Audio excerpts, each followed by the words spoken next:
මේ උත්තමයා බොහෝ දුක් ගෙවාගෙන අමා නිවනටපත් වුණ මුනිවරයෙක්. බොහෝ දෙනාගේ ජීවිතවල දුක් නිවපු මුනිවරයෙක් ආනන්දයන් වහන්සේ. එතකොට අර YouTube channel එකේ තියෙන එක මිනිස්සෙක් වෙඩි තියාගෙන ඔළුවට. ඉතින් ඊ ආපු ආවේගයට වෙඩි තියා ගන්නකොට අර තුවක්කුව පොඩ්ඩක් එහෙමේ වෙලා ඔළුව කට්ටේ උඩින් ගිහිල්ලා තියෙනවා. එතකොට ඔලු කට්ට ගැලවුණා පණ ඉතුරු වුණා. දැන් ඔලු කට්ට ප්ලාස්ටික් කරගෙන මූණ විකෘති කරගෙන ජීවත් වෙනවා. එයාගෙන් අහනවා ඔයා දැන් මැරෙන්න කැමති නැද්ද කියලා. ඔප්පෝ මම මැරෙන්න කැමති නැහැ කියලා. මේ මැරෙනවා කියන එක එකපාරයි එන්නේ. ඒ අවස්ථාව මගහැර ගන්න ඕන. ඒකට රුවන්වැලි සෑයට යන එක. එක්කෝ මේ වගේ චෛත්‍ය විහෙර විහාර බඳින තැනකට එන එක. ඒ වගේ අර මැරෙන්න හිතන තැන හිත හිතා ඉන්න හොඳ නැහැ. සියදිවි නසා ගන්නවා කියන එක ජීවිතේ ගන්න අමන අනුවන අතිශයින් භයානක මරණින් මත්තේ සතර අපාය උප්පත්තිය ලබන මේ තීරණයක්. ඒක ප්‍රශ්නයකට උත්තරයක් නෙවෙයි මැරෙනවා කියන එක. ඊට පස්සේ ගාමිණී ඡන්ද ඔහොම යනකොට ගම් ප්‍රධානයේ ගාමිණීව දැක්කා. දැකලා අඳුරගත්තා. ගාමිණී කොහෙද යන්නේ? මම මේ කරදර ටික පැටලිලා රජ්ජුරුව මොන ගෙහින්ද යනවා. අනේ ගාමිණී රජ්ජුරුවන්ට පණිවිඩයක් යවන්න තියෙනවා. උඹට පුළුවන් ද මේ පණිවිඩය කියන්න? දැන් මේ යන්නේ මේ චෝදනා 4කට ලක් වෙලා ඒ මිනිස්යාටත් පණිවිඩයක් දෙනවා. ඒ ගැන කවර කතාවද? මම අසනීප වෙලා ඉස්පිරිතාල ගෙනියලා ටිකක් වැඩිපුර අසනීප වෙලා මම ට්‍රොලියේ තියාගෙන තමයි මේ ගියේ වේගෙන් ට්‍රොලියේ මෙහෙම දාගෙන මාව ඉස්පිරිතාලේ අරන් යනවා. මේ අවුරුද්දක් නෑ මේ සිද්ධිය වෙලා. එහෙම ට්‍රොලියේ මං ඇදගෙන යනකොට ඉස්පිරිතාලට ආව මිනිස්සේ අන්න අපේ හාමුදුර එනවා කියලා දුවගෙන ඇවිල්ලා හාමුදුරනේ අපේ බණක් තියෙනවා බාර ගන්න ඕනේ.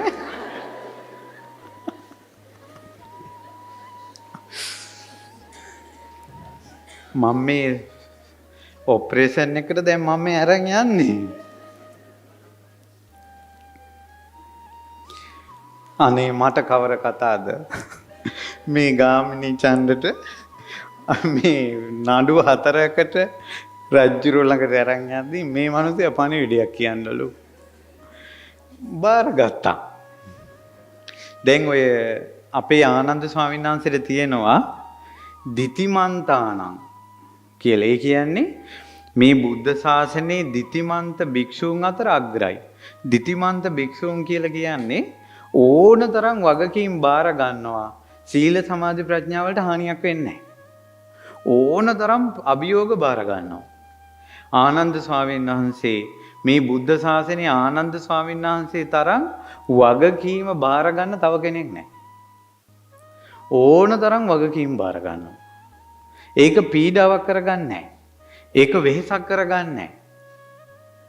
පැහැදිලි නේද? දැන් ඒකට දැන් බලන්න මේ ජීවිතේ ධන ඍණ පැත්තට මෙහෙම කැරකි යනවා. මේකට මොකුත් කිව්වේ නැහැ. හා මං කියන්නම් කිව්වා. මං පණ තිබ්බොත් කියන්නම් කිව්වා.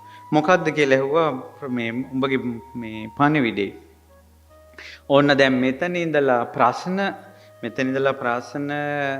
9ක් කියනවා. ඔයාලට මේ ප්‍රශ්න 9ට උත්තර දෙන්න පුළුවන්ද කියලා හිතෙන් බලන්න. දැන් මේ හැම ප්‍රශ්නයකටම අවුරුදු 7 රජුරෝ උත්තර දෙනවා. දැන් බලන්න මේ නඩු 4න් ගාමිණීව බේරනවා. අවුරුදු 7 රාජතුමා කොහොමද මේ නඩු 4 විසඳන්නේ? හොඳට දැන් කල්පනාවෙන් ඉන්න ඕන. දැන් මේ ප්‍රශ්නෙට උත්තරේ ඔයාලට පුළුවන්ද කියලා බලන්න. කියනවා මාමණ්ඩි කාරණේ මේකයි. මං හොඳට හැඩ වැඩ ඇතුව හොඳට සැප මේ හොඳට කාලා බීලා හොඳට හිටපු මිනිස්සෙන්නේ. ලෙඩක් දුකක් නැතුව හිටියා. කිසි අමාරුවක් නැතුව හිටියා. අනේ බලාපංකෝ මාමණ්ඩි මට දැන් පාණ්ඩු රෝගේ හැදිලා. ඒ කියන්නේ කන්න මොක බොන්න බෑ මොකොත් පාණ්ඩු රෝගේ.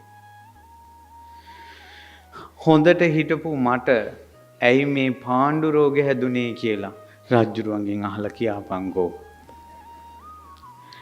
දැන් ඔයාලා හිතෙන් උත්තරයක් හිතන්න පුළුවන් නම් දැන් ඔන්න මට කියන්න එපා. හොඳට හිටපු ගම් ප්‍රධානියාට හැඩට වැඩට පාණ්ඩු රෝගේ හැදිලා. හේතුව මොකද්ද? අර රජතුමා උත්තරේ දෙනවා. ඒතර ප්‍රඥාව කියන්නේ ඒකයි.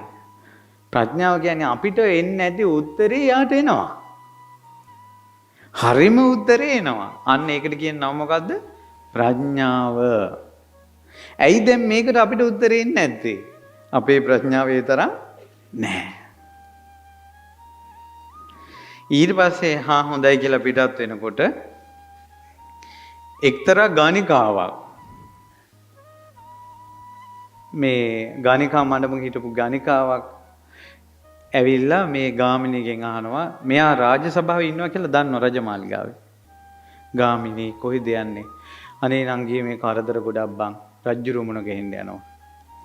අනේ රජ්ජුරුවන්ට මේ නුවණැති රජ කෙනෙක් රජතුමානේ අපේ මට උත්තරයක් නැති ප්‍රශ්නයක් තියෙනවා මේ ප්‍රශ්නෙට උත්තරයක් අරන් වරෙන්.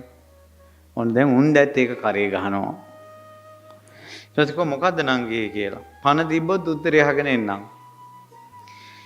ඒ තමයි මට ඉස්සර සෑහෙන්න සල්ලි හම්බ වුණා. දැන් මට හාල් ටිකක් ගන්නව කීයක්වත් නැහැ. කවුරුත් මෙහෙ ඉන්නේ නැහැ බං. රජ්ජුරුවන්ගෙන් මේ අහලා කියාපන්කෝ ඕකට හේතුව මොකද්ද කියලා. දැන් අර ගණිකාව මිනිහලා ඉන්නේ නැති එකත් අහගෙන ඉන්නකෝ රජ්ජුරුවන්ගෙන්. ඒ වගකීමත් ගත්තා. නංගී උඹට පයිතියන්ද කියලා ඇහුවේ නැහැ. ඊට පස්සේ දැන් මේ ගණිකාවත් අහනවා මන් ළඟට මිනිහලා ඉන්නේ නැත්තේ කියලා අහපන් කියලා. ඒකත් බාරගත්තා. ඊට පස්සේ දැන් ඒකටත් ඔයාලා උත්තරයක් හිතෙන් හිතා ගන්න. මං හිතනවා එක්කෙනෙකුටවත් මේවට උත්තර හිතන්න බැරි වේවි කියලා. හැබැයි නුවණැත්තෝ ඉන්නත් පුළුවන් උත්තර හිතෙන්නත් පුළුවන්. ඊට පස්සේ දැන් අහනවා ගාමිණී ඔහොම ටිකක් දුරක් යනකොට ගම් දොරකඩි තවත් ස්ත්‍රියක් මුණ ගැහුණා. තව බවලතේ. අයියේ කොහෙද යන්නේ? අනේ නංගී මම මේ කරදරයක ටිකකට පටලැවිලා රජ්ජුරුව ළඟට යනවා. අනේ අයියේ මට ප්‍රශ්නයක් තියෙනවා. ওই රජ්ජුරන්ගෙන් උත්තරයක් අහගෙන වරින්කෝ. ওই රජ්ජුරුව ඕන දෙයකට උත්තර දෙනවා. නුවණැත්තා ළඟ තියෙන ප්‍රශ්නද උත්තරද? නුවණැති කෙනා ගාව තියෙන්නේ මොනවද? ඇහෙන්න කියන්නකෝ. උත්තර. නුවණ මදි අය ළඟ තියෙන්නේ මොනවද? දැන් මං අහන්නේ ඔයාලා ළඟ තියෙන උත්තරද ප්‍රශ්නද? එහෙනම් අපිට නැත්තේ මොකද්ද? නුවණ. මේ ලෝකේ නුවණ තියෙන්නේ බුදුරජාණන් වහන්සේ ළඟ. එහෙනම් අපේ ප්‍රශ්න වල උත්තර තියෙන්නේ කවුරු ළඟද? බුදුරජාණන් වහන්සේ ළඟ. ඒ නිසා බුදුරජාණන් වහන්සේ සරණ යන්න. ඒ දෙන උපදේශ අහන්න ධර්මය. ඒව කියලා දෙන සංගරුවන සරණ යන්න. බුද්ධ සරණ, දහම් සරණ, සංඝන් සරණ. ධර්මයේ නිතර අහන්න. අර උපාය කුසල දහම් වැඩසටහනේ පුදුම විදියට නැනවත් වූ ජීවිතයට උත්තර දීපේ හැටි අපි ඉගෙන ගන්නවා. මොකද්ද දැන් මේ බවලතාගේ ප්‍රශ්නේ මොකක්ද අහමු? අනේ මාමණ්ඩි දැන් මේ ගාමිණී ටිකක් වයසයි. අනේ මාමණ්ඩි මට ගෙදර ඉන්න හිතෙන්නේ නැහැ. අපේ අම්මලා දිහා ඉන්න හිතෙන්නේ නැහැ. මොකද්ද මන්දා කෙවුවා. මේකිට බැඳපු ගෙදර ඉන්නත් හිතෙන්නේ නැල්ලු. ගිහිල්ලා අර අම්මලා ගෙදර ඉන්න හිතෙන්නේ නැල්ලු. මොකද්ද මන් දන්නේ නැල්ලු. දැන් ඕක අද කාලේ හැටියට ගත්තොත් මේ හිටියම රට යන්න හිතෙනවා. රට ගියාම මෙහෙ එන්න හිතෙනවා. එක තැනක ඉන්න බෑයෝ. දැන් ඔයාලා මේකට උත්තරයක් හිතෙන් හිතන්නකෝ. රජ්ජුරෝ තමයි මේකට උත්තරේ දෙන්නේ හැබැයි. දැන් ඕන ආයෙත් යන හොඳයි නංගි පණ තිබ්බොත් උත්තරේ අහගෙන එන්නම්කෝ. ඔහොම යනකොට හුඹහකින් ණයෙක් ඔළුව දාගෙන ඉන්නවා. ණයා අහනවා කොහෙද යන්නේ ගාමිණී? ඊට පස්සේ කිව්වා මං රජමාලිගාවට යනවා. අනේ මට ප්‍රශ්නයක් තියෙනවා බං. මොකද්ද කියලා ඇහුවා. ඕන තිරිසන්නුන්ගේ ප්‍රශ්නත් විසඳන්න වෙලා. මම මේ හුඹහේ අස්සේ බඩගින්නෙන් ඉන්නේ. බඩගින්නෙන් ඉන්නකොට ණයාගේ ඇඟ චූටිද ලොකුයිද? බඩගින්නේ ගොදුරක් නැතුව ඉන්න ණයාගේ ඇඟ චූටිද ලොකුයිද? චූටි. මෙයා කියනවා මම බඩගින්නේ ඉඳලා ඉන්නකොට මට මේ හුඹහයෙන් එළියට යන්න බෑ බං. හරි අමාරුවෙන් මං හුඹහයෙන් එළියට යන්නේ. හැබැයි ගොදුරු කාලා හැන්දෑවට බඩ පුරවගෙන ඇඟ ලොකු කරගෙන එනව නේද? සුටුස් ගාලා හුඹහ ඇතුළට එනවනේ මං. ඇඟ චූටිව තියෙද්දින් අමාරුවෙන් යන්නේ ඇයි හුඹහෙන්? ඊළඟට හොඳට කාලා බඩ පිරලා තියෙද්දින් වේගෙන් එන්නේ කොහොමද කියලා ඇහුවා. අනේ උක රජුරන්ගෙන් අහගෙන වරෙන්කෝ. ඔයාලට උත්තරයක් දෙන්න පුළුවන් වෙයිද? හිතෙන් හිතන්න. දැන් මම මේක කියවනවා තනියෙන් උත්තරයක් හිතනවා. ඒකට තමයි මේක එන්නේ. රජුර කොච්චර නුවණක්කාරයිද කියලා. හොඳයි කියලා දැන් යනවා. ඔන්න 8 වෙනි ප්‍රශ්නේ ප්‍රශ්න 14ක් තියෙනවා මේක. 8 වෙනි ප්‍රශ්නේ. 9 වෙනි ප්‍රශ්නේ මුවෙක් මොන ගැහුණා. අර මුවා අහනවා ගාමිණී කොහෙද යන්නේ? රාජමාලිගාවට යනවා කරදරයක පැටලෙවිලා. අනේ මට ප්‍රශ්නයක් තියෙනවා බං ගාමිණී. මොකද්ද කියලා ඇහුවා. මේ එක ගහක් ළඟ තියෙන තනකොළ විතරමයි මට කන්න හිතෙන්නේ. වෙන තැන්වල තනකොළ කන්නම බෑ බං මට. අනේ රජුරුවන්ගෙන් අහපන් මොකද්ද ඔය කියලා. දැන් ඒකට ඔයාලා උත්තරයක් හිතන්න බලන්න. ඒ මුවාට එක ගහක් යට ළඟ විතරයි මේ කන්න පුළුවන් තනකොළ. අනිත් තැන්වල කන්න බෑයිලු. අපි බලමු රජුරුව අවසානට උත්තර දෙනවා. හොඳයි පණ තිබ්බොත් අහගෙන එන්න. 10 වෙනි ප්‍රශ්නේ. වටුකුරුල්ලෙක් මුණ ගැහුණා. වටුකුරුල්ල අහනවා ගාමිණී කොහෙද යන්නේ? මාලිගාව යනවා. කරදරයක පැටලෙවිලා. මොකද්ද මේ උඹට තියෙන ප්‍රශ්නේ? අනේ මට මේ එක තුඹහක් තියෙනවා. හේ හුඹහ උඩ ඉඳගෙන ලස්සනට කෑ ගහන්න පුළුවන්. මට මේ වෙන තැන් වලට ගියාට පස්සේ එහෙම කෑ ගහන්න බෑනේ බං. ඕවා ඉතින් අපේ සමාජයට ගන්න පුළුවන්. අපි හිතන්නකෝ සමහර කොල්ලෝ ඉන්නවා සමහර තැනකට යනකොට හොඳට හැඩ වැඩ වෙලා යනවා. සමහර තැන් වලට ඔහේ යනවා. හරිද? සමහර තැන් වලට පිළිවෙලට යනවා. සමහර තැන් වලට පිළිවෙලට යන්නේ නැහැ. ඉතින් ওই වගේ ප්‍රශ්නයක් ඇවිල්ලා ඇහුවොත් උත්තරේ හොයාගන්නත් ඕන. ඒක වෙනම එකක් ඈ. ඊට පස්සේ 11 වෙනි ප්‍රශ්නේ තමයි වෘක්ෂ දේවතාවෙක් ගහකින් දෙවි කෙනෙක් මත වුණා. දෙවියා කිව්වා ගාමිණී ඡණ්ඩ කොහෙද යන්නේ? කිව්වා මම මාලිගාවට යනවා. අනේ මට ප්‍රශ්නයක් තියෙනවා. ඒකට උත්තරයක් හොයාගෙන වරේ. මොකද්ද ප්‍රශ්නේ? කිව්වා අනේ මට ඉස්සර හරියට පුද පූජා ලැබුණා මේ ගහට. දැන් මිනිස්සු කොළ අත්තක්වත් එල්ලන්නේ නැහනේ බං කිව්වා. දැක්කද අර කොළාතු එල්ලන එක ඒ කාලෙත් තිබිලා. මෙහෙම තියෙනවා නේද? අයනායක දෙයයන් කොළාතු එල්ලන එක. දැන් කොළාත්තක්වත් එල්ලන්නේ නැහනේ බං මිනිස්සු. ඊට පස්සේ හොඳයි දෙවියනි මං අහගෙන එන්න. ඊට පස්සේ 12 වෙනි ප්‍රශ්නේ. ආයේ ණයෙක් හුඹහකින් ආවා. ණය ඇවිල්ලා කියනවා අනේ මට පිළිතුරක් ඕන. ඒ තමයි ඒ ණය හුඹහෙන් නෙවෙයි. ඒ ණය පොකුණෙන් මතුනේ. නාගයෝ අරක් ගත්ත විලක්. ඒ නාගරාජයා කියනවා ගාමිණී මේ විලේ ඉස්සර හරි පිරිසිදුව තිබ්බා. දැන් මේ විල හරියට බොර වෙනවා. ඉස්ගෙඩියෝ පිරිලා මට අප්පිරිය වෙලා බන් තියෙන්නේ මේ පොකුණ. අනේ උඹ ගිහිල්ලා මේ වරෙල්ලකෝ මේ රජුරන්ගෙන් අහලා කියපන්කෝ කියලා. දැන් හරියට ඔබ විල ගන්න එක ඔයාලගේ ජීවිතේට ගත්තොත් ඉස්සර අපේ ගෙදර ලස්සන පිළිවෙලට තිබ්බා. දැන් අපාය වගේ මොකක් වෙලාද මේ කියලා අහන්නේ? ඒ වගේ එකක්. අපාය වගේ ඊළඟට කයරපොත්තෝ පිරිලා, හූනෝ පිරිලා, කූඹි පිරිලා ගෙදර ඉස්සර හරියට පිළිවෙලට තිබ්බා. අන්න ඒ වගේ එකක් අහන්නේ. මේ පොකුණ කලින් පිරිසිදුව තිබ්බ නිල් කැටි වතුර දැන් බොර වෙලා ඉස්සු පිරිලා. මට අප්පිරියයි රජුරුවන්ගෙන් අහපන්. ඊට පස්සේ ඔය 12 වෙනි ප්‍රශ්නේ 13 වෙනි ප්‍රශ්නේ තාපසයෙක් මුණ ගැහුණා. තාපසය කියනවා ගාමිණී රජුරුවන්ගෙන් අහලා මට කියාපන් ඉස්සර මේ මගේ ආරාමේ තියෙන පළතුරු හරි රහයි. දැන් කිසි මෙලෝ රහක් නෑ බං. අපේ ආරාමේ පළතුරු රස නොඋනේ ඇයි කියලා අහලා කියාපන්. ඔන්න ඔයාලා ගෙවල් වලත් ඉස්සර පළතුරු රසයි දැන් පළතුරු රස නැහැ. ඇයි කියලා උත්තරේ තමයි අහන්නේ. දැන් හැම එකටම ඔයාලට උත්තර දෙන්න පුළුවන්ද කියලා බලන්න. 14 වෙනි ප්‍රශ්නේ. තරුණ බ්‍රාහ්මණේ ගාමිනීට මොන ගැහුණා? බ්‍රාහ්මණේ ඒ කියන්නේ ඉගෙන ගන්න කෙනෙක්. එයා කියනවා ගාමිනී ඉස්සර මං හොඳට පාඩම් කළා. දැන් මට පාඩම් හිටින්නේ නැහැ. ඉස්සර පාඩම් කළා දැන් පාඩම් කරන්න බෑ මතක ශක්තිය නැහැ. මතක ශක්තිය නැති වෙන්න හේතුව මොකද්ද කියලා රජුරුවන්ගෙන් අහපන් කිව්වා. මේවා ඔක්කොම අහගෙන දැන් ප්‍රශ්න කීයක්ද? 14ක්.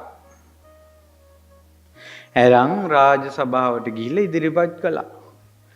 මහා ප්‍රඥ ආදාසමුඛ රජුරෝ විනිසුරු ආසනයේ අසුන්ගෙන සිටිනවා. එදා ප්‍රධාන ප්‍රශ්නේ ගාමිනී ඡන්දගේ නඩුව. ගාමිනී ඡන්ද ඉස්සරහට ගේනකොටම ආදාසමුඛ රජුරවන්ට මතක් වුණා අපේ පිය රජුරන්ගේ මාලිගාවේ හිටපු ගාමිනී නෙමෙයි කියලා. මෙයා පොඩි කාලේ මාව වඩාගෙන ගිහිල්ලා තියෙනවා කියලා. අර සත්පුරුෂයාට මොකද්ද මතක් වෙන්නේ? කෙලෙහි ගුණ. කළ උපකාරම් හිතට මතක් වෙන්නේ මොකක් කාටද? සත්පුරුෂයාට. නුවණැත්තාගේ ජීවිතේ නැමැති මැනික උපමට්ටම් වෙලා තියෙනවා මොකෙන්ද? කෙලෙහි ගුණෙන්. තමන්ට කරපු උපකාර මතකයි. නඩුවකට ගෙනල්ලා ඉන්න ගාමිනී දැකලා රජ්ජුරුවන්ට ගාමිනීගෙන් තමන්ට කරපු උපකාර මතක් වුණා. මොකද්ද කරලා තියෙන උපකාරේ? පොඩි කාලේ වඩාගෙන ඉඳලා. බලාපල්ලා මිනිසුනේ පොඩි කාලේ වඩාගෙන හිටපු කෙනාටත් කෙලෙහි ගුණ මතක් වුණ බෝධිසත්වෙක් අපේ බුදුරජාණන් වහන්සේ. පුංචි කාලේ ඔයාලා වඩාගෙන හිටපු මිනිස්සුන්ටම ඔයාලා දැන් නඩු කියනවා. තෝතෝ කියලා අතපය දික් කරනවා. ඉතින් නිවන ළඟයිද දුරයිද කියලා උඹලම හිතපල්ලා. කොච්චර නිවන දුරයිද අපිට කියලා. බත් කටක් දීපු කිරි පොව්ව අම්මා අප්පවත් පේන්න බැරුව අතපය දික් කරනවා නම් උඹලට කොහෙද නිවනක් ළඟ? ආදාසමුඛ රජුරවන්ට ගාමිනී තමව වඩාගෙන හිටිය කියලා මතක් වුණා. අනේ මේ මිනිස්සයා දැක්කේ නෑනේ ගොඩක් කාලයක්.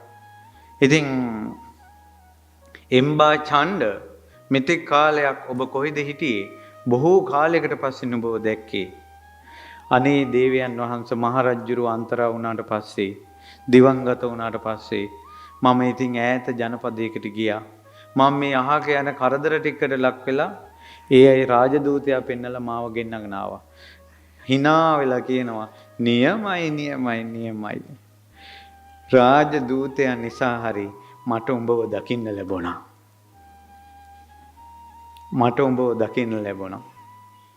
ප්‍රශ්න විසඳන එක මගේ බාරේ තියෙන්නේ. පළවෙනි නඩුව අරන් වරෙන් කිව්වා. ඔන්න පළවෙනි නඩුව ආවා. පළවෙනි නඩුව මොකක්ද දැන්? ඒක කියන්නකො මතකයිද කියලා? ඈ? හරක් දෙන්න දුන්නේ නැහැ කියලා. එන්නේ කිව්වා මොකද්ද ප්‍රශ්නේ? හරක් දෙන්න දුන්නේ නැහැ. ගාමිනී ඇත්තද? දැන් රජුර වහනවා. අවුරුදු 7යි. ඊට පස්සේ කෝ රජතුමනි මම දුන්නා. මට වචනෙන් කියන්න බැරි වුණා. නමුත් මාවත් එනවා හරක් දෙන්නත් ඇතුළට එනවා මේ මිනිස්සු දැක්කා. ඊට පස්සේ රජතුමා රාජ තේජසින් ඇහුවා එම්බා මිනිස තමන් දැනගනින් කාත් එක්කද මේ කතා කරන්න කියලා මේ රජුරොත් එක්ක සෙල්ලම් කරන්න එපා. උඹ දැක්කද නැද්ද හරක් එනවා? දැක්කා රජතුමනි දැක්කා කිව්වා. ඊට පස්සේ කිව්වා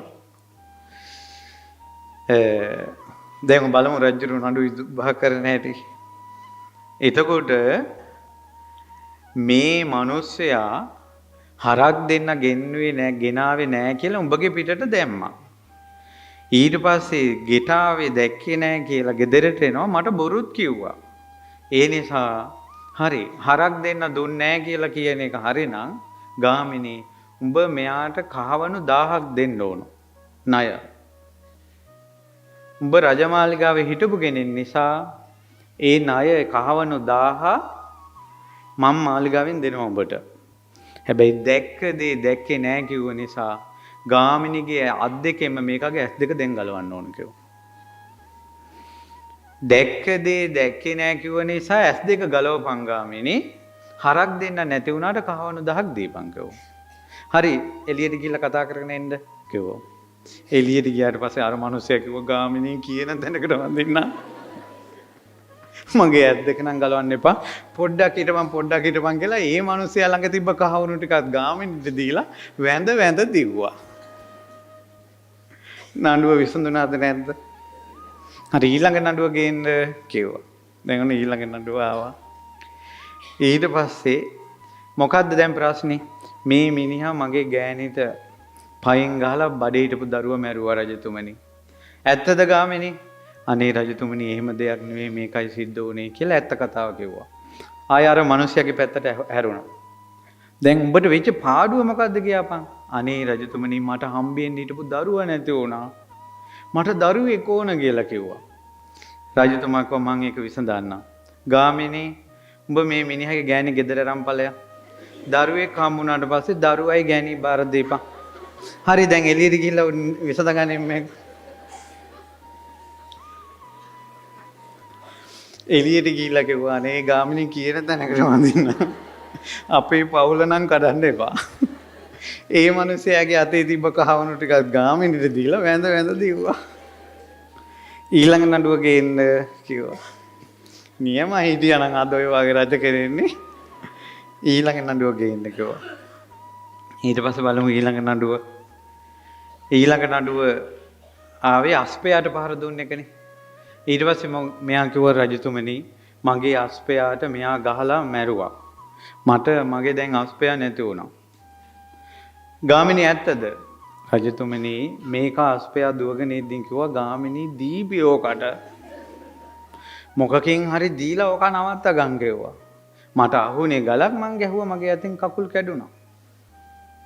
ඊට පස්සේ අර මනුස්සගේ පැත්තට හැරුණා. උඹ එහෙම කිව්වද නැද්ද ඕනෙකින් දීපන් කියලා. රජතුමනි කිව්වා. රාජ තේජසට බොරු කියන්න බෑ. හරි. හරකගේ කකුල කැඩුවේ ගාමිණී නුඹ. මාලිගාවේ හිටපු එකෙක් නිසා භාණ්ඩාගාරයෙන් කහවණු 1000ක් මේ මනුස්සයට දීපන්. මේ මනුස්සයා මුලින් කිව්වා මේ මනුස්සයා මං කියන්නේ නැතුව අස්වැයට ගැහුවා කියලා බොරු කිව්වා. ඉස්සෙල්ලාම ගාමිණී උඹ බොරු කියපු මේකගේ දිව කපන්න ඕන. ඊට පස්සේ අස්වැයට කහවණු 10 දෙන්න ඕන. එළියට ගිහලා විසඳ ගන්නilla. අර මනුස්සයෙක් කිව්වා ගාමිණී කියන දැනකට වඳින්න මගේ දිව නම් කපන්න එපා කියලා ඉනේ තිබ්බ කහවණු ටිකක් ගාමිණීට දීලා වැඳ දිව්වා. නඩුව විසඳුණාද නැද්ද? විසඳුණා. ඊළඟ ප්‍රශ්නේ තාත්තා මැරුවා කියලා. ඊට පස්සේ කිව්වා නුඹගේ තාත්තා මැරුවද? ඊට පස්සේ ගාමිණී කිව්වා රජතුමනි මට පීඩනය ඇවිල්ලා ඉවස ගන්න බැරි තැන මං කන්දෙන් පැන්න මැරෙන්න පැනපු ගමනක් මිසක්ක කවුරුවත් මරන්න පැනපු ගමනක් නෙවෙයි. ඉතින් මොහුගේ පියාගේ ඇඟ උඩට මං වැටුණා. ඒක මං පිළිගන්නවා. මං මොනවා කරන්නද කියලා ඇහුවා. හරි. තමුන්ට තියෙන ලොකුම ප්‍රශ්නේ මොකද්ද කියලා ඇහුවා අර ළමයාගෙන්. අනේ මට හිටපු එකම තාත්තා නැති වුණානේ කිව්වා. හරි මේ නඩුව විසඳන්න. උඹගේ අම්මා මේ ගාමිණීට දීපන් කිව්වා. ඒකල උඹ තාත්තා කියපන් කිව්වා. හරි යනවා එළියට ගිහලා විසඳ ගන්නවා කිව්වා. ඊට පස්සේ කිව්වා අනේ අපේ පවුලට නම් උඹ නම් සෙට් වෙන්න එපා කියලා. අතේ තිබ්බ එකක් දීලා වැඳ ගියා ඒ මාසේ. ඊට පස්සේ අනේ ආනන්ද ස්වාමීන් වහන්සේට සංසාරේ බුදුරජාණන් බෝධිසත්ව කොච්චර කරුණාව දැක්වද? කරදර වලින් මොදව ගන්න හැටිනේ. ඒ ඔක්කොම වලින් නිදහස් වුණාට පස්සේ ඔන්න දැන් වෙලාව අනුව දැන් වේගෙන් කියවගෙන යන්න වෙනවා විස්තර කරන්න බෑ. ඇහුවා රජතුමනි ඔබ වහන්සේට අප්‍රමාණ පිං දිගා සිරි වේවා මාගේ නුවණැති රජතුමනි මාව නිදහස් කළා. රජතුමනි මට ප්‍රශ්න 9ක් අතරමඟදී යොමු කළා. මට අහන්න අවසරද? අහන්න ගාමිණී අහන්න. මං වාගේ රජ කෙනෙක්ගෙන් හැම එකටම විසඳුම් ගන්න. ඊට පස්සේ ඔක්කොම අහගෙන ඉඳලා කිව්වා එහෙනම් ගාමිණී මං අග ඉඳලා විසඳන්නම් කිව්වා. දැන් අවසානයේ කිව්ව ප්‍රශ්නේ අර මතක හිටින්නේ නැති එකනේ. මං එතන ඉඳලා විසඳන්නම්. ගාමිණී ඔය බ්‍රාහ්මණයෙන් කලින් හොඳට පාඩම් කරලා තියෙනවා. ඒකට හේතුව මෙයාලා පාඩම් කරන තැන වෙලාවට හඬලන කුකුලෙක් ඉඳලා තියෙනවා. ඒ කුකුලා මැරිලා. දැන් ඔහේ ඉබාගාතේ හඬලන කුකුලෙක් ඉන්නේ. ඒ නිසා මෙයාලා වෙලාවටත් නැගිටිනවා අවේලාවටත් නැගිටිනවා. එතකොට එක වෙලාවට නැගිටින්න නැතුව හිතුන විදියට නැගිටින නිසා නිදිමත හැදෙනවා. නිදිමර ගාතේ පාඩම් කරනකොට මතක හිටින්නේ නැහැ. ඕන්න දුවේ පුතේ. පාඩම් කරනකොට නිදි කිරකිරා පාඩම් කරන්න හොඳ නැහැ කියනවා මතක හිටින්නේ නැහැ කියලා. ඒ නිසා වෙලාවට හඬලන කුකුලෙක් ඔය ඉන්න තැනට ගෙනාවනම් ඔය අයගේ ප්‍රශ්නේ විසඳෙනවා කිව්වා. ඇත්තටම වෙලා තියෙන්නේ ඒක. මේ ප්‍රඥාව කියන එක දිවසක් වගේ. නුවණ තියෙන කෙනා ප්‍රශ්න විසඳනකොට ඒක දැක්ක වගේම දන්නවනේ. ප්‍රඥාව කියන්නේ මොකක් වගේ එකක්ද? දිවසක් වගේ එකක්. දිවසක් වගේ නෙවෙයි දිවසටත් එහා ගිය එකක්. ඇත්තටම වෙලා තියෙන්නේ ඒක. එහෙනම් උත්තරේ ඒක. ඊට පස්සේ තාපසයාගේ ආරාමේ පළවැල රස නැති එක. මතකයි නේද ඒ සිද්ධිය? කිව්ව ගාමිනේ ඔය තාපසයාගේ ආරාමේ මේකා හොඳට බණ භාවනා කරගෙන ඉඳලා තියෙනවා. පස්සේ ආරාමේ පළතුරු ගස්වල ගෙඩි හැදෙනකොට මෙයාට පොඩ්ඩක් මේවා ගැන ආස හිතිලා ඒ ගෙඩි කඩලා මේ මිනිස්සු විකුණලා තියෙනවා. දැන් බණ භාවනාව අත්හැරලා බිස්නස් එක පටන් අරන්. ඒතකොට බණ භාවනා කරගෙන ඉන්න හොඳ කෙනෙක් ඉන්න තැන නිසා තමයි මේ පළතුරු වල රස වැඩි. මොහු දැන් තාපසකම අත්හැරලා බිස්නස් එක පටන් ගත්ත නිසා රස නැහැ. දැන් ඉස්සර අපේ ගෙවල් වල පළතුරු හැදුනම අපි කනවා සත්තු කනවා. දැන් ගෙඩියක් හැදෙනකල් බලාගෙන ඉන්නේ විකුණන්න බලාගෙන. දැන් රස නැහැ. ඇත්තටම තාපසයෙන් ගිහිල්ලා අහනකොට වෙලා තියෙන්නේ ඕක. රජතුමා ගාමිණී අත පණිවිඩයක් යවුවා. උඹගේ රටේ රජුරෝ රවට්ටන්න පුළුවන් කෙනෙක් නෙවෙයි හරියට තාපසකම කරපන් කියලා. නියෝගයකුත් පිටත් කළා. ඊට පස්සේ ඊළඟ ප්‍රශ්නේ තමයි නාගරාජයාගේ විල බොර වෙන එක. ඒකට කිව්වා ඉස්සර නුඹලා ඒ නාගයාගේ විලේ නයි සමගියෙන් ඉඳලා තියෙනවා. දැන් නයි කා කොටා ගන්නවා. රණ්ඩු වෙනවා. ඒතකොට විලේ බොර වෙනවා. බොර වුණ විලේ සත්තු හැදෙනවා. ඔය විලේ නාගයන්ට සමගියෙන් ඉන්න ගියාපන් කිව්වා. මේ වගේ රජෙක් ඉන්න යුගයක ණයෙක්වත් ભેද වෙලා ඉන්න එපා කිව්වා. ඇත්තටම ගිහිල්ලා අහනකොට ඒකම තමයි ප්‍රශ්නේ. ඔයාලා ගෙවල් ලස්සනට තියෙන්නේ ඔයා මහත්තයා දරුවෝ ඔයාලා සතුටෙන් ඉන්නවනේ. ඒතකොට සතුටෙන් ඉන්නකොට ඔයාලා ලස්සනට ගේ ආස්පස් කරගෙන මල් ටික තියාගෙන ඉන්නවා. රණ්ඩු සරුවල් වෙලා හිතට කහට එනවනේ. ඕකගේ රිදී ඕක හොදාගනි. අම්මා අතු ගා ගන්න නැතයි. නිකම්ම ගේ හැඩි වෙනවද නැද්ද? හැඩි වෙනවා. මිඳුලේ වල් පැලයක් ගලවන්න කෙනෙක් නැහැ. ගේයක් හැඩි වෙලා නම්, ගේ කැත වෙලා නම්, වල් ඉවලා නම් ඔයාලා ගෙදර කට්ටිය සමගි නැහැ. එකාට එකා නැහැ. ඇත්තටම ගිහිල්ලා බලනකොට ඒක තමයි කාරණේ. රුක් දෙවියගේ ප්‍රශ්නේ. රුක් දෙවියගේ ප්‍රශ්නෙට රජුරෝ උත්තරය දුන්නා. ඔය රුක් දෙවියා මීට කලින් ගමේ මිනිස්සු රැකලා තියෙනවා. කැලේට යන මිනිස්සු. පස්සේ මිනිස්සු රකින්න නැතුව කියන්නේ කැලේට යන මිනිසුන්ට කරදර වෙනවා. ඒතකොට මිනිස්සු හිතනවා අපි නිකන් අතකොළ එල්ලලා පූජාවල් තියලා ආවට වැඩක් නෑ. කිරි ඉතුරුවට වැඩක් නෑ. අපිට කරදර වල අඩුවක් නෑ. ඒ නිසා පූජා ලැබෙන්නේ නෑ. ඉතින් ඒ නිසා රජ්ජුරුව කිව්වා ඔය දෙවියන්ට කියාපන් මිනිස්සුව රකින්න කියලා. ඒතකොට මිනිස්සු කරදර වලින් රකින්නකොට මිනිසුන්ට දෙවියන් ගැන විශ්වාසය ඇති වෙනවා. ඒතකොට මිනිස්සු දෙවියන්ට පූජාව තියෙනවා. ඇත්තටම ගිහිල්ලා බලනකොට සිද්ධිය ඒක. ඒතකොට දෙවියන්ට පුද පූජා තැබීමෙන් ආරක්ෂාව ලැබෙනවා. ඊළඟ කාරණාව පස්වෙනි කාරණා වටුකුරුල්ලා. එක තැනක ඉඳලා ලස්සනට හඬලනවා. වෙන තැනක එහෙම හඬලන්න බෑ. ඊට පස්සේ කෝ අනිවාර්යෙන් ඔය තුඹහ අස්සේ නිදන් වස්තුවක් තියෙනවා. ඔය නිදන් වස්තුවට ඉව වැටිලා තමයි ඕක ඔතනම ඉන්නේ. ඒ නිසා එතන ලස්සනට හඬලනවා. ඔය හුඹහ කඩලා ගාමිණී නිදන් කලින් උඹ ගණන් කිව්වා. ඇත්තටම හුඹහ කඩනකොට නිදන් කඩේ තිබ්බනේ. එහෙනම් කොල්ලෙක් පිළිවෙලකට යනවා නම් කොහේ හරි තැනකට වෙනදාට වැඩිය සැරසිලා අනිවාර්යෙන් එතන කෙල්ලෙක් නැමැති නිදහනයක් ඇති. හරි වැඩේනේ. ඊට පස්සේ 6 වෙනි කාරණාව එක තනකොළ එක තැනක විතරයි කන්න පුළුවන්. අර මොහාට වෙන තැන් වල කන්න බෑ. ගාමිනී අනිවාර්යෙන් ඔය තනකොළ තියෙන තැන ගහක් ඇති. ගහේ මී වදයක් ඇති. ඒ මී වදේ පැණි වැටෙනවා පහලට. එතන විතරයි ඔය මුවා ඔය කන්නේ. ගාමිනී උඹ ගිහිල්ලා ඔය මී වදේ කඩාගෙන හොඳ පැණි ටික මට ඒවල ඉතුරු ටික උඹ කාපන් කියලා. ඇත්තටම ගිහිල්ලා බලනකොට මී වදයක් තියෙනවා. නුවණ අවුරුදු 7 රජුරෝ දිවසින් බැලුවා වගේ කියන්නේ. මේ විසඳන නඩුවක් ගානේ සම්බුදු වෙන්න නුවණ ඇතුලේ වැඩෙනවා. ඉතින් බෝධිසත්ව කාලෙත් ඇහෙන් දැක්කා වගේ ප්‍රශ්න විසඳන්න පුළුවන් නම් බුදු කෙනෙක් ළඟ අපි ඉස්සරහට යනකොට බුදු කෙනෙක් ඉස්සරහා අපි ගැන මොනවා කියන්නද පින්වතුනි. ඊට පස්සේ ඊළඟ ප්‍රශ්නේ ඇහුවේ 7. ඔව් ණය තුඹසෙන් එළියට එන්නේ අමාරුවෙන් යන්නේ වේගෙන් කිව්වා. අනිවාර්යෙන් ගාමිනී ඔය තුඹසෙත් නිධානයක් තියෙනවා.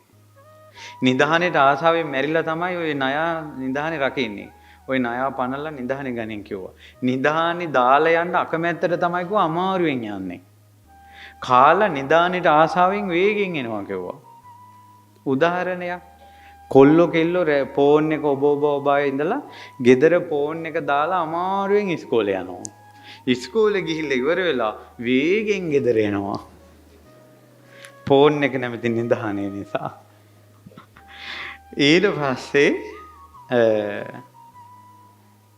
කියනවා ගාමිනී 8 වෙනි ප්‍රශ්නේ තමයි අර මේ ගෑණියෙකුට තමන්ගේ ගෙදර ඉන්න හිතෙන්නේ නැහැ අම්මලා ගෙදර ඉන්න හිතෙන්නේ.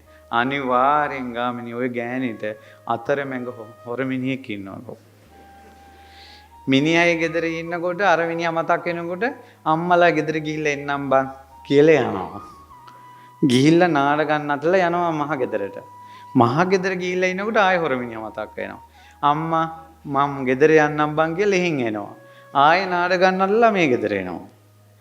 රජ්ජුරුවෝ මේ විස්තරය දැනගත්තා. තමන්ගේ මිනිහාගේ යටතේ හිටපන් කියලා රාජ ආඥාවක් නිකුත් කළා කියලා ගාමිනී කියපන් ගවෝ. අර ගෑණි බය වෙලා පූස් පැටිට්ටි වගේ ඉන්නවා දැන් ගෙදර. මේ වැඩේ හරි. ඊළඟ ප්‍රශ්නේ තමයි 9 වෙනි ප්‍රශ්නේ ගණිකාවට ආදායම් නැහැ. කිව්වා ගණිකාවට ගණිකා ධර්මයේ කියලා එකක් තියෙනවා. ඒ තමයි ගණිකාවට සල්ලි දීලා කවුරු හරි වෙන් කරගත්තොත් එයා යනකල් ආයෙ මිනිස්සෙකුගෙන් සල්ලි ගන්න බෑ. එන සෑම මිනිස්සයාටම එකම විදිහට උපස්ථාන කරන්න ඕන. ওই ගෑණි එහෙම නෑ කිව්වා. ওই ගෑණි වැඩියෙන් සල්ලි දෙන අය විතරයි කිව්ව ඇසුරු කරන්න. ඊට පස්සේ වැඩියෙන් සල්ලි දෙන අයත් ඔහේ අයින් නැතු යනවා. අනිත් මිනිසුත් එන්නේ නැතු යනවා. ওই ගෑණිට දැන් බත් ටිකක් වත් නෑ කිව්වා. එන මිනිසුන්ට ඔයාගේ වෘත්තිය ඒකනම් ඒ වෘත්තියේ තියෙන නීතිය ක්‍රියාත්මක කරන්න කියලා රජුරු නියෝග කළා කියලා කියපන් කිව්වා. ඇත්තටම හරි කාරණාව. ඊට පස්සේ ඊළඟ ප්‍රශ්නේ මොකද්ද? අර ගම් ප්‍රධානියා ප්‍රියමනාප වුණානේ. ඒකට දැන් ප්‍රියමනාප නැහැනේ හේතුව මොකද්ද කියලා. ගාමිනී කියාපන් ওই ගම් ප්‍රධානියා මුල්ම කාලේ හරියට ගමේ මිනිසුන්ට සේවාව කළා තියෙනවා. ඊට පස්සේ ගමේ මිනිසුන්ගේ ප්‍රශ්න විසඳලා තියෙනවා. සාමදාන විනිශ්චයකාර තනතුරු දැල්ලා තියෙනවා. පස්සේ කාලේ ওই මිනිහා අල්ලස් අරන් තියෙනවා. අල්ලස් අරන් දිනකොට මිනිස්සුන්ට විශ්වාසය නැහැ. විශ්වාසය නැතිකොට ළඟට එන්නේ නැහැ. ළඟට එන්නේ නැතිකොට පඳුරු පාක් උඩන් ගේන්නේ නැහැ. පඳුරු පාක් උඩන් ගේනකොට ওই මිනිහා ගේන්නේ නැතිකොට කන්න බොන්න නැති වෙනවා. හොඳට හිටපු මිනිස්සයාට පාණ්ඩු හැදිලා තියෙන ඕක නිසා කියලා කියපන් ගෝ. හරියට තමන්ගේ ග්‍රාම සේවකෝ වැඩේ හරියට කරපන් රජුරෝ මේ ගැන නියෝගයක් නිකුත් කරලා තියෙන්නේ කියලා කියපන් ගෝ. වැඩේ හරි. ඊට පස්සේ ඊළඟ ප්‍රශ්නේ මොකද්ද? ඉවරයිද? ඉවරයි. ඊට පස්සේ ගාමිනී ටිකෝ ගාමිනී මෙහි ඉන්න බැයිද? රජතුමනි මං පැත්තකට වෙලා ඉන්නම් කිව්වා. එහෙනම් ඒ ගමේම ආදායම උඹ අරගෙන හොඳට ජීවත් වෙනින් කියලා ගමේ ආදායම එහාට පවරලා විටින් විට පඳුරු පාක් උඩන් යවලා සමගියෙන් සතුටින් හිටියා. අවුරුදු 7 රාජ කුමාරයෙක් වෙලා ඉද්දින් පින්වත් මහණෙනි විසඳන්න බැරි ප්‍රශ්න විසඳන රජ කෙනෙක් වුණා. ඒක මට ප්‍රඥා පාරමිතා වුණා. ඒ ප්‍රඥාවෙන් තමයි මම පටිච්ච සමුප්පාදය අවබෝධ කළේ. පංච උපාදාන ස්කන්ධය අවබෝධ කළේ.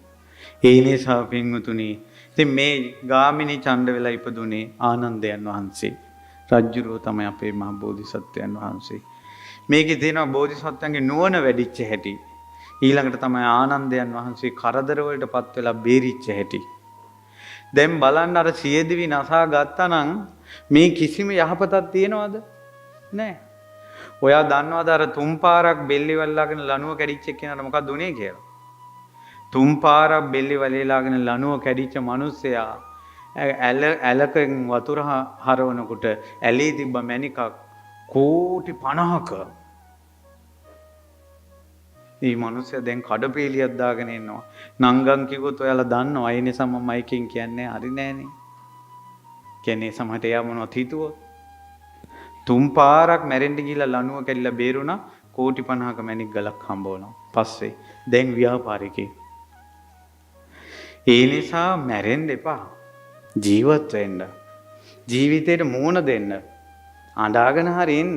අපි කොහොම හරි බලමු මේක ගැට ගහ ගන්න. මේ මීට කලින් මැරුණා නම් ඔයාලගේ අතින් ආනන්ද මහසෑය හැදෙන්නේ නැහැ. මේ බණ ටික ඇහෙන්නේ නැහැ. ජීවත් වෙච්ච නිසා අනේ මේ මිනිස්සු ආනන්ද මහසෑය නිසා පින් කරගන්න හැටි. අවුවේ පිච්චි වත් පිළිවෙක් කරන හැටි. ඔයාලගේ නිවන මෙතනින් හැදෙනවා පින්වතුනි. ඔයාලගේ දුක මෙතනින් ගෙවෙනවා පින්වතුනි. සසර ගමන කෙටි වෙනවා පින්වතුනි. මේ වෙහෙර ඔයාලට ශක්ති පමණෙන් කාලයෙන් ධනෙන් ශ්‍රමයෙන් මිල මුදලින් කැපවීමෙන් එකතු වෙලා මේ මහසෑය හදන්න. එදාට මේ මහසෑයෙන් බුදුරැස් විහිදෙනවා නියතයි.